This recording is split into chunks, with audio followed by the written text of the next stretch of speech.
Hey, habit thrivers. If you're ready to rock your next chapter, this is your place. It's time to live your most fit, fearless, and fabulous life. I believe that our daily habits and routines set the foundation for achieving our dream lives and help us find more passion and clarity with less doubt and uncertainty. So let's get cozy. Grab your planner and your favorite beverage and come along with me on this journey of reclaiming your passions and finding new ones along the way.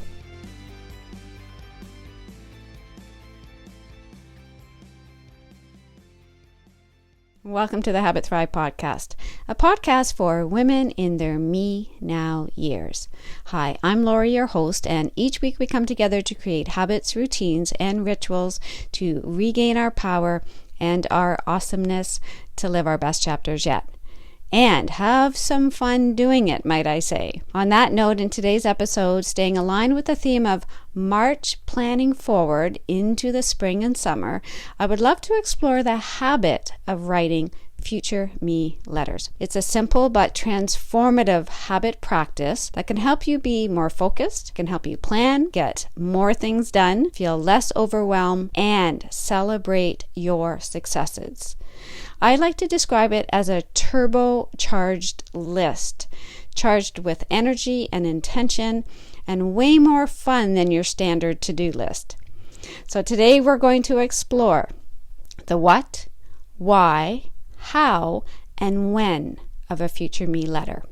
So, what is a future me letter? Why should we craft or draft a future me letter? It seems kind of weird, maybe a little woo-woo, but we do woo-woo on this podcast, so indulge me a little as we move forward on this. And after all of that, if you're still up for it, how do we write a future me letter? And when do we write a future me letter?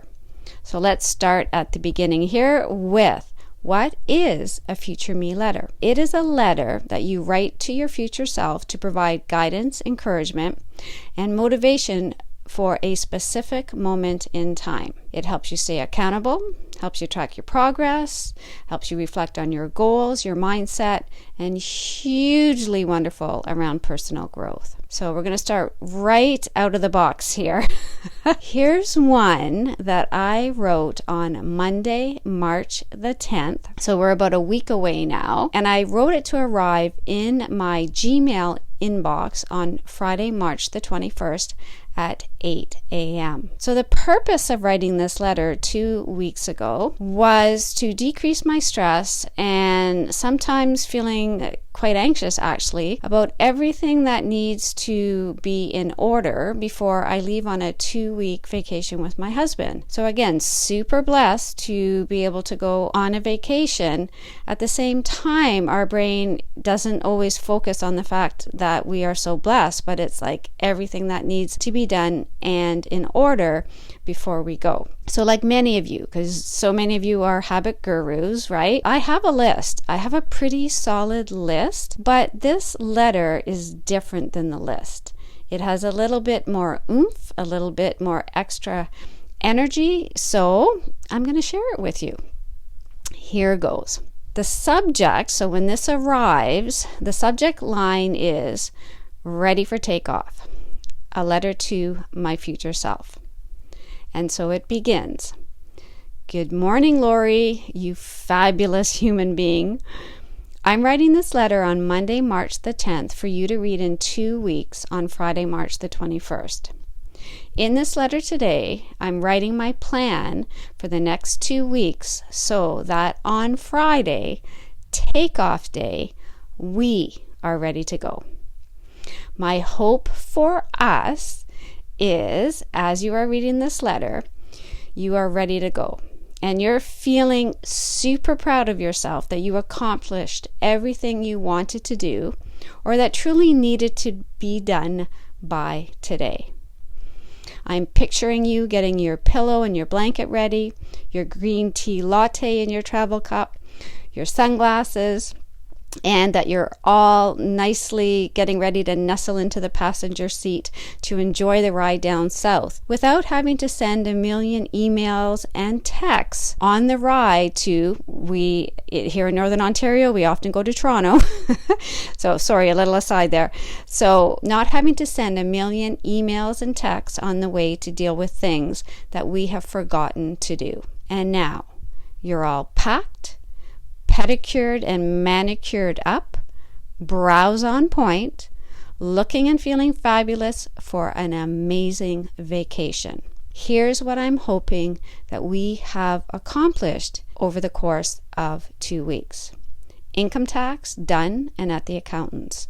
Spring and summer planner sneak peek product done in Member Vault for prospective planners to have a look and get motivated for their launch on Monday, April the 28th. The house in fairly good shape, all set for the kids to man while we are away.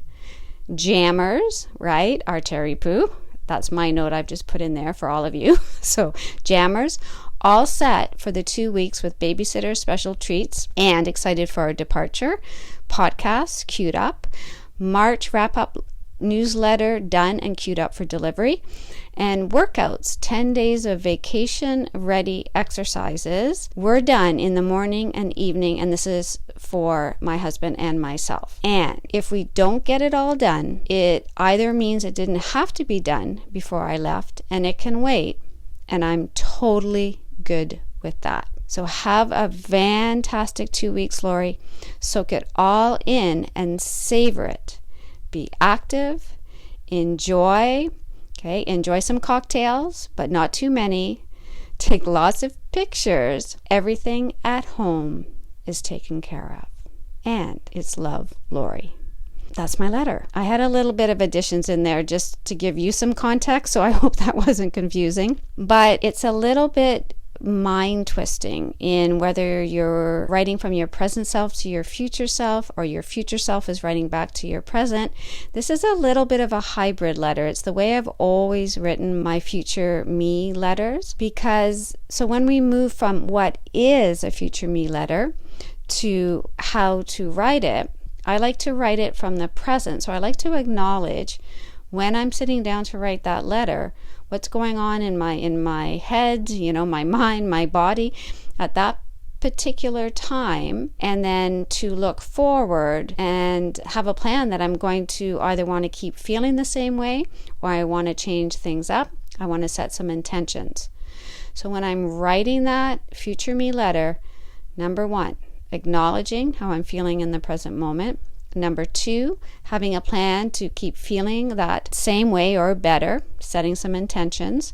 Number 3, showing some compassion and love. That's really important because we're afraid to plan. Never mind put a future me letter out in the universe because we're afraid of actually failing around the things that we are putting in this letter or that we're putting in this plan. And we're tough on ourselves. Super tough on ourselves. So definitely when you're playing with this, if you're up for this, to have a couple of sentences in there that you're like, might not have got it all done, might have got part of it done, but we had to go at it. So however you want to write it, I cannot tell you how amazing that feels to be reading that because you wrote it to yourself. So showing self-compassion and love when you're doing the letter. And number 4 is having a celebration, like, well done, way to go, let's go. It, again, is amazing, and it gives me goosebumps every single time. You don't have to write it like this. There, when you start to explore this and play with this, you might have a little different angle or a little different way that you're writing your letter, but the intention is, again, circling back to putting something out there in the universe that helps us move forward. So the other part of, let's say, the logistics of this. So when I just mentioned how to write that letter, right? Acknowledge, plan, self-compassion, celebrate. The second part of the how is the logistics. So you can take pen to paper, and that's one of the advantages of actually writing a letter again, because we actually don't write letters anymore. And even emails aren't technically sometimes even letters. So I love this blast from the past, creating and drafting a letter. And if you write it pen to paper, there's some advantages to that for sure. And then you tuck it away. And if it's something that you're writing and you want to read it in 2 weeks, or you want to read it at the end of the season, some people do this at the end of the year, you actually might need to send yourself an email though to remind yourself that you tucked that letter away. And if you're like me, you would have to remind yourself where you actually put that letter. And I don't get upset about that. I just laugh at this stuff now. But that is, again, you can write that letter. You can tuck it away in a journal, however you want to do that. Now, what I like to do, I just mentioned, I like to use the Gmail scheduler. So you just write your email, you go up to send, there's a little drop down arrow there. You just click on that and you're able to schedule your email. You can do that in Outlook as well. Now, I want to mention with scheduling your emails, this is a really good habit hack as well. I've used this in the last little while, just on the weekends when I've thought about an email that I want to write. Could be for something around the house, an electrician or someone that needs to come in, and you don't want to bother them with an email on the weekend, but you're afraid, again, I'm going to come back to my memory if I say, I'm just going to send an email Monday, and then sometimes I forget. You can write it in your journal to remind you, but why not just write the email at that moment and schedule it to arrive in their inbox, at 9:00 Monday morning? Game changer. I think I've mentioned it actually in a podcast before as a habit hack, but I love that. So it gets it out of my brain. I'm not bothering people on the weekend. I'm not worried about forgetting it. And it just truly organizes you for the next week ahead. And you can schedule as many emails ahead as you want. That's kind of it's my kind of fun, I guess, but that's really, really planning forward. And I love that. So you can do that again in Gmail, Outlook. You can also use a website that is futureme.org. Now, this is a website that you can put your Future Me letter in to be delivered. I used this before Gmail either had a scheduler or I discovered the scheduler. I'm not sure. I quite like it. It has good information on the website. The interesting thing with the futureme.org website is, though, they have a young girl, it's a little video that describes how to write your letter, and she's in her 20s, and she's visioning forward later on into her life. And immediately, actually, and this was a couple of years ago when I saw this, I thought, oh my gosh, this is so important for anybody at any age. Doesn't matter if you're 20, 30, 40, 50, I'm going to go all the way up, 60, 70, 80, 90, 100. You can write a future me letter. Because it's the same, regardless of your age, you're looking at the same intention. You're looking forward to the next moment, to the next step, to the next day. And so I actually was going, and I never did do this, was going to write a note to say you should have people of different ages, right, on the video, because it would really encourage more people to use this site. It's not just about young people visioning forward, until they're 40 or 50. I think post 50, I think this is actually potentially more powerful to be using this Future Me letter. So that's I'm up on my soapbox again. I'm going to come on down, but those are the logistics of it. Okay, so what we've covered so far is what a future letter is, why you might write a Future Me letter, just for fun maybe, or you want to get more organized, or you want to practice putting things out in the universe, the how-to as well. Now we are when to write that Future Me letter. So you might even be wondering, why does writing a letter to my future self, or what does it have to do with habits, routines, and rituals? And I'm glad you asked. So I've used Future Me letters as a ritual for seasonal change for the last few years. So much so that there's a section in every single one of my seasonal planners, my fall, winter, and summer, and this has been over the last 4 years, to have a Future Me section in there. In that letter, again, you're writing from the present moment. Some of you, actually, you have my seasonal planner, so you would have written, potentially, if you use that part of the planner, a letter in January 2025 to arrive at the end of April or the beginning of May that helped you roll out your winter. And that's really cool. So I know some of you have done that, and you're eagerly awaiting for that letter to arrive at the end of April. Now, if you are you might not be in March, actually. You might be listening to this at another time. But if you're with me in real time right now, and it is March the 15th, you can write a letter today that brings you through, and it might be through the spring, or it might be right till the end of August. And you start off with that, how are you feeling right now in this present moment? So you can start off saying you are excited for the spring, you're excited. We have that extra light at night. Some of you are out walking more. I know we're out with jammers more in the last week as well, but still a little tired. Still a little fatigued. It's been a week of the time change. It's been a transition. So feeling that fatigue, but also, and you can be fatigued and excited at the same time, right? So you can be writing that in your letter. And then visioning forward to how you want to see the rest of your spring and summer roll out. What you want to do, where you want to travel, what do you want to do around your house, your garden, people you want to see, ways you want to feel. All of that can be put in this letter. And then you're reading it either, let's say moving into June and July, or you're reading it at the end of August. And it is so cool. That intention of how you want to see your spring and summer roll out. So again, it's different than writing goals. It's different than writing lists. It's even different than a vision statement, although they do kind of cross over a little bit. I find it's more personalized, and it's a little bit freakier. So it has that extra vibration and energy. So you can do that again. So that is more from a when perspective. That's more of a ritual for me. I call that a seasonal ritual. If you are thinking, I'm not sure if I'm ready to kind of dive into that commitment, because again, remember, we as human beings, right, we're sometimes afraid. Sometimes we feel like we're jinxing our future as well. We're like, well, does that mean I'm not content in the present moment, that I have to be thinking about all of these things forward that are different?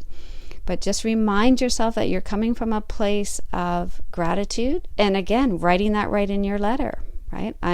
I'm sitting here feeling very grateful, feeling very blessed, and you can write out everything at that moment. That's hugely powerful, right? At the same time, there is nothing wrong, and in fact, I highly suggest also visioning forward to more of this, more blessings, more gratitude, and all of that. So from a ritual perspective, again, I take it back to, I call it a seasonal ritual. It can be a yearly ritual. It can be a daily. How do you like this? It can be a daily ritual. For this one, it's really quite cool. And I was just speaking with a client this morning. I have played with this, but not as often as I'd actually like to. And it reminded me when I wrote the letter that is going to arrive in that 2-week span, is that writing a letter to yourself first thing in the morning, okay, as part of your, let's say, morning ritual, having it arrive at 7:30 or 8 o'clock at night as part of your celebrating your day ritual is really quite interesting and really quite powerful. Now, first thing in the morning, as you're thinking about this, right? Imagine you have a stressful meeting coming up, or an important conversation, a big event later on that day.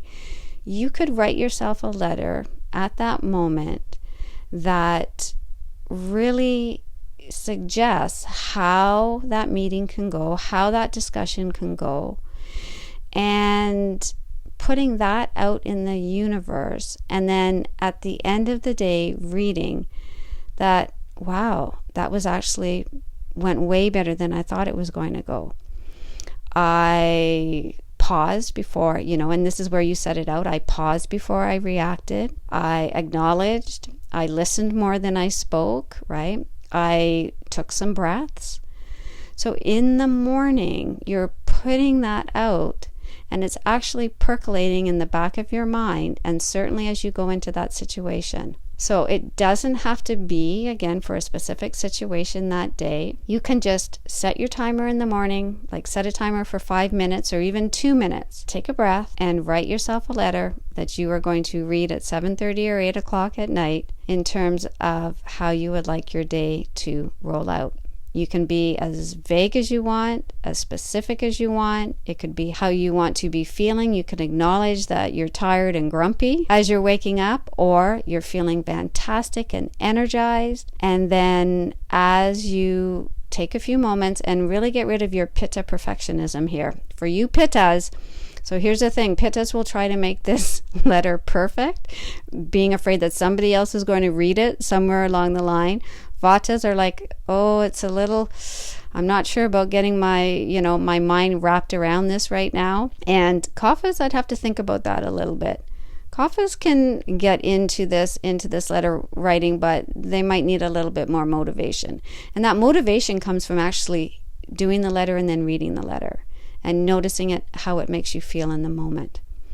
And so, yeah, you set a timer for 2 minutes, 5 minutes, you practice it, because the more you practice this, honest to goodness too, maybe this is why I'm not writing them as much right now, because I think they just start to flow into your day, and you get to the point that you don't actually have to physically write the daily letter, that within your morning meditation, within your journaling, it's just kind of flowing out. But at the same time, I like that goosebump feeling at the end of the day when I receive that letter. And so that's just something fun to play with. So you can start, play with it, explore it. Let me know if you do try it, and because I would love to hear how that goes. So don't forget, again, acknowledge how you're feeling in the moment. Few points, doesn't have to be in sentences, of how you'd like your day to roll out and with your intentions. Self-compassion for your day and how you make it through. And honest to goodness, sometimes is I'm just happy that I made it through this day. I was so tired this morning. And then some words, some celebratory words. I'm proud of you. You did it. You rocked it. You've got this. Like whatever speaks to you, but that's part of your letter. So kind of a simple habit when you think about it, right? That it takes a couple of minutes in the morning to do. You can try it at the beginning of a season. You can use it when you're feeling it's in your toolbox, when you're feeling rather stressed and you really want to draw on that energy. And then just keep feeling the energy when you do it, so that it motivates you to do it again. Because it really does help, again, when we're talking about this.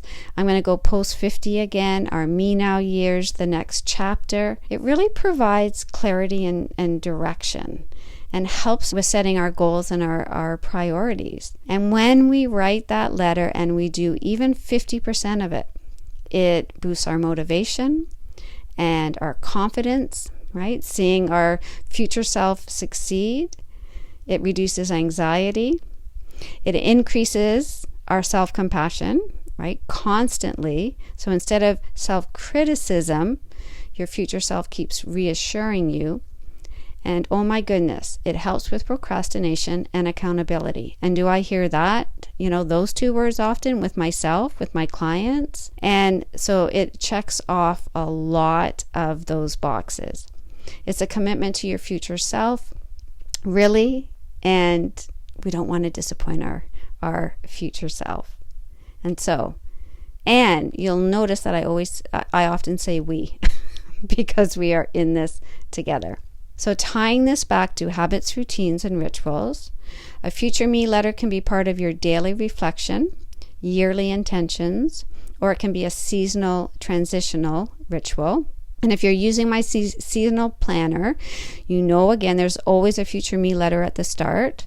So, for example, in the spring and summer planner that's coming up, Okay, that will be ready that last week in April. There is a section in there for writing a letter on May 1st in terms of how May, June, and July and August, how you would like the spring and summer to unfold. So right here, right now, actually, you can go to Member Vault, and I will put this link in the show notes, but it is LoriMichelson.vipmembervault.com. So Lori Michelson, LORRIE, Michelson, MICHELSON,